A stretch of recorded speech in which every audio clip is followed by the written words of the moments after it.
Hey guys, welcome back. So this video is all about comments. Just going to dive right into it. There's two types of comments in Visual Studio. The first is just a whole line comment, and that's what you see here when we get these new scripts. And you just start with 2 forward slashes, and then everything after that on that line is commented out. So I can write anything right here, and it doesn't affect your script. And then the other is, I'm going to call it an area comment. So if we come down here, you start it with a forward slash and an asterisk. So anything between this and where you close it, which is the asterisk and forward slash, anything in between those two is a comment. So you can have it as part of a line, you can have multi-line comments, and it's just really, really powerful stuff.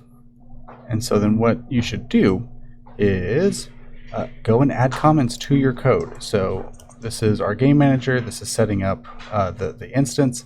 So you can have forward slashes.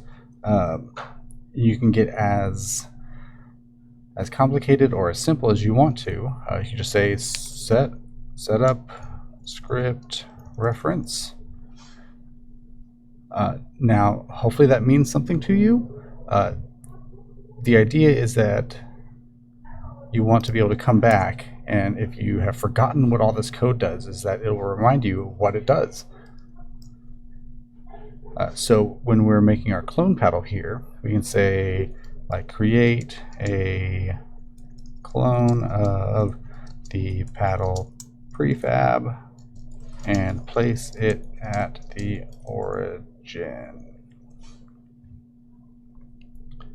You can get super specific, like take away a life,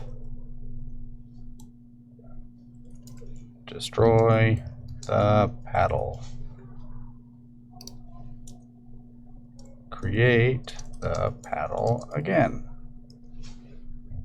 And so your challenge is to go through the scripts that we've made and comment them.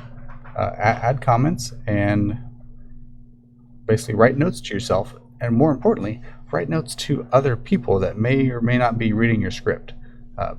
Because there's a lot of times you could hand off a script to somebody else, and if they can't figure out what you're trying to do, that's a lot more work for them too. So go do that. That's also the end of the video, so I will see you next time. We'll get back to coding our game.